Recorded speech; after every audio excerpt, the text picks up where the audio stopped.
কাল প্রীতি ম্যাচে নেপালের মুখোমুখি বাংলাদেশ। জয়ে ভারত বধের প্রস্তুতি সারতে চায় হামজা জামালরা। হকিতে কাল শুরু বাংলাদেশের বিশ্বকাপ বাছাই প্লে অফ সিরিজ। প্রতিপক্ষ পাকিস্তান। উচ্চাভিলাষী নন অধিনায়ক কোচ। এশিয়ান আর্চারিতে কাল স্বর্ণের লড়াইয়ে বাধা ভারত। অলিম্পিক স্কলারশিপ না পাওয়ায় আক্ষেপ বন্যার। শুরুতে যারা বোলারদের আধিপত্যের পর ব্যাটারদের রাজত্ব, দ্বিতীয় দিন শেষে তাই সন্তুষ্ট বাংলাদেশ। ওপেনিং এর সঙ্গে মাহমুদুল হাসানের প্রশংসা ঝরেছে।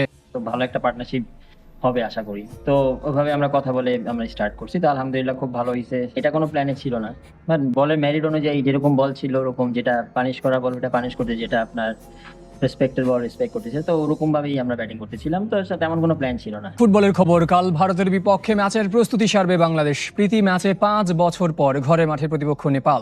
দৈরথকে সামনে রেখে প্রথমবারের মতো অনুশীলনে হামজা চৌধুরী আর সমিত সোমকে একসঙ্গে পাচ্ছেন হেড কোচ হাভিয়ের কাবরেরা। এদিন জাতীয় স্টেডিয়ামের ফ্লাড লাইটে প্র্যাকটিস করেছে স্বাগতিকরা। এই ভেন্যুতে কাল রাত 8টায় শুরু হবে ম্যাচ। দেশে ফিরে 20 ঘন্টারও কম সময়ের মধ্যে মাঠের অনুশীলনে সমিত সোম, যিনি 3 দিন আগে কানাডায় খেলেছেন তুষার আচ্ছন্ন মাঠে। এবার চ্যালেঞ্জ সবুজ গালিচা। ভারত দৈরথের ড্রেস রিহার্সাল, নেপালের বিপক্ষে ম্যাচ। প্রথমবার পূর্ণ স্কোয়াড পেয়েছেন হাবির কাবরেরা, যেখানে বারবার ক্যামেরার লেন্স খুঁজে নেয় হামজাকে। মাসুল ইনজুরিতে এদিন দলের সাথে অনুশীলন করেননি শেখ মোরসেলিন। সঙ্গে একাদশ কেমন হবে সে বিষয়ে ধারণা দেননি স্প্যানিশ টেকনিশিয়ান। গেল সেপ্টেম্বরে 2 ম্যাচের সিরিজ খেলার কথা থাকলেও নেপালের জেনজি আন্দোলনে 1 ম্যাচ খেলেই দেশে ফিরতে হয়েছিল বাংলাদেশকে। সেবার ড্র হলেও এবার জয় চায় কাবরেরা। এ মাসেই নেপালের অন্তর্বর্তী কোচের দায়িত্ব পাওয়া হরি খারকার অভিজ্ঞতায় ঋদ্ধ। বাংলাদেশ লিগে খেলা 8 ফুটবলার আছেন স্কোয়াডে। নেপালের সর্বোচ্চ স্কোরার হতে 1 গোল দূরে অঞ্জন বিস্তা, যিনি দলের Trump card. I'm very happy if he score and we win because it is the break record also. And as a coach, I'm very happy at that time. দুদলের আগের 25 দেখায় 13 জয়ে এগিয়ে বাংলাদেশ। নেপাল জিতেছে 8টি। ভারতের বিপক্ষে এশিয়ান কাপ বাছাইয়ে আগ্রহ থাকলেও এই ম্যাচ নিয়ে ততটা সাড়া মেলেনি দর্শকদের।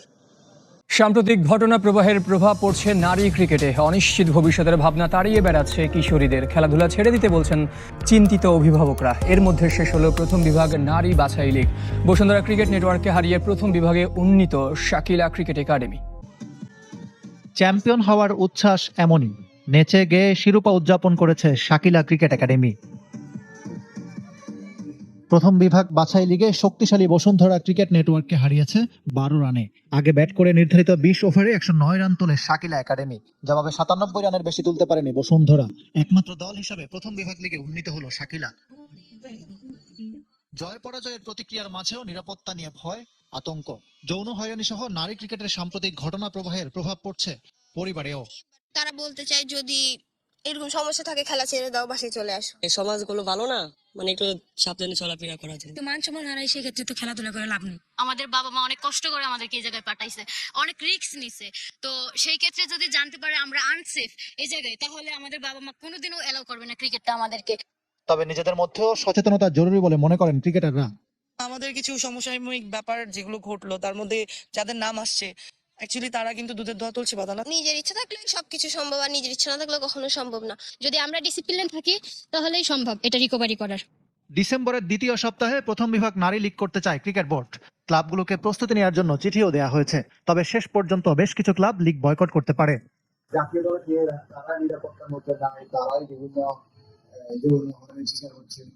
সেখানে ফার্স্ট ডিভিশন ক্লাবের মেয়েরা ইচ্ছুক না।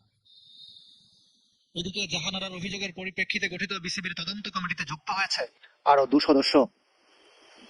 এবারে হকি প্রসঙ্গ। 3 ম্যাচ প্লে অফ সিরিজের প্রথমটিতে কাল মুখোমুখি বাংলাদেশ পাকিস্তান। তবে সাবেক বিশ্ব চ্যাম্পিয়নদের বিপক্ষে লড়াই সহজ হবে না, জানিয়েছেন বাংলাদেশ অধিনায়ক রেজাউল করিম। মাওলানা ভাসানী স্টেডিয়ামে দুপুর 2টায় শুরু হবে খেলা।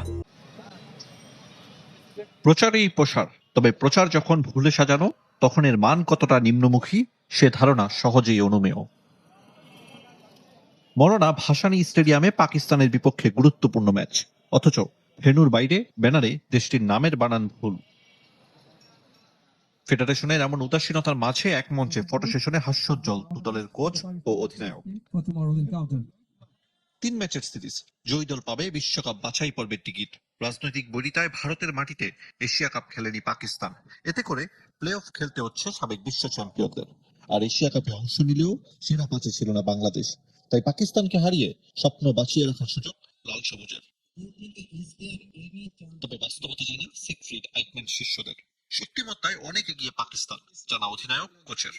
পাকিস্তান আমাদের চেয়ে বেটার টিম, এখানে আমাদের হারানোর কিছু নেই, তবে আমরা যদি নিজেদের সাধ্যমতো চেষ্টা করতে পারি তাহলে পাওয়ার অনেক কিছু আছে। I know the players, so I know what they can do.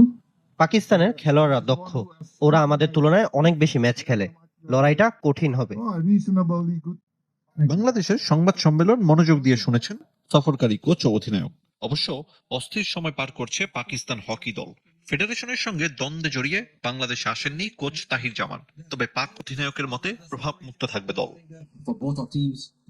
Pakistan হকির জন্য গুরুত্বপূর্ণ দিন হতে যাচ্ছে। কোচ ইস্যুতে খেলায় কোনো ধরনের প্রভাব পড়বে না, ম্যাচ নিয়ে রোমাঞ্চিত।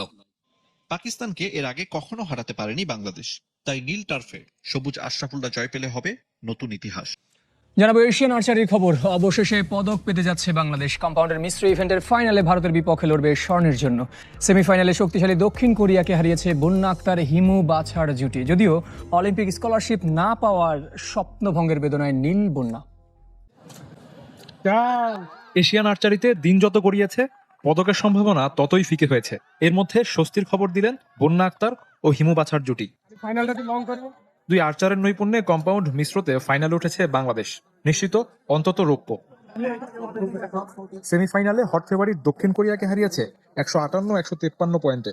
এর আগে ভুটান আর ইরানকে হারায় বাংলাদেশ। মহাদেশীয় আসরে পদক নিশ্চিতে তৃপ্ত দুই আর্চার। আনন্দের দিনে অলিম্পিক স্কলারশিপ না পাওয়ার কথা মনে করে চোখের পানি ঝরেছে বন্যা আক্তারের। ওদিন থেকে আমি অনেক ভেঙে পড়ছি, তো এখন আর কি মনে পড়লে আমার কান্না পাই যে এটা আমি এখনো মেনে নিতে পারি না। আমি তখন থেকে এই পর্যন্ত আমার জায়গায় অন্য কেউ থাকলে হয়তো বা আর্চারি ছেড়ে দিই, আমি এটাও বলছি আমি আর্চারি ছেড়ে দেবো, তো তারপরে মনের ভিতরে একটা জেদ ছিল যে না, যেভাবে হোক যেহেতু আমি দেখাই দিব। অনেক আনন্দ লাগতেছে, দেশের জন্য একটা পদক লিস্ট নিশ্চিত করতে পেরেছে এবং আশা করব যে ফাইনালে ভালো একটা কিছু করে ভালো একটা ফলাফল অর্জন করার। শ্রেষ্ঠত্বের মঞ্চে স্বাগতিকদের প্রতিপক্ষ ভারত। চ্যালেঞ্জিং হলেও স্বর্ণ জয়ের আশা হিমু বন্যা জুটির। যারা টপ লেভেলে যায় এবং ফাইনালে যায় তাদের সাথে ম্যাচ জেতা আসলে একটা চ্যালেঞ্জ, তো আমরা চেষ্টা করব চ্যালেঞ্জটাকে এনজয় করার জন্য এবং ভালো একটা পারফর্ম করার জন্য। তো আমরা চেষ্টা করব যে কার সাথে খেলছি কি করছি এটা ম্যাটার না, তো আমরা আমাদের বেস্টটা দিয়ে ট্রাই করব যে অন্তত আমরা ভালো যেন মানে যেটা টপ সেটা যেন অ্যাচিভ করতে পারি। বৃহস্পতিবার কম্পাউন্ড মিশ্র ইভেন্টের ফাইনাল আর্মি স্টেডিয়ামে। আসরের বাকি ইভেন্টগুলো করাবে একই ভেন্যুতে। 3 দিনের মধ্যে ক্রিকেট বোর্ড পরিচালক আসিফ আকবরকে বক্তব্য প্রত্যাহার ও ক্ষমা চাইতে হবে, নইলে কঠোর কর্মসূচির হুঁশিয়ারি দেশের ফুটবল সংশ্লিষ্টদের। বুধবার সকালে এই দাবিতে মৌন মিছিল করেন ফুটবলার, কোচ, সংগঠক ও সমর্থকরা। জাতীয় স্টেডিয়ামের 1 নং গেট থেকে জাতীয় ক্রীড়া পরিষদ, প্রেস ক্লাব, 0 পয়েন্ট প্রদক্ষিণ করে পূর্বের স্থানে শেষ হয় মিছিল। রোববার বিসিবির কনফারেন্সের উদ্বোধনী দিনে ফুটবলারদের ব্যবহার নিয়ে প্রশ্ন তোলেন ক্রিকেট বোর্ড পরিচালক আসিফ আকবর। এরপর সামাজিক মাধ্যমে ওঠে সমালোচনার ঝড়।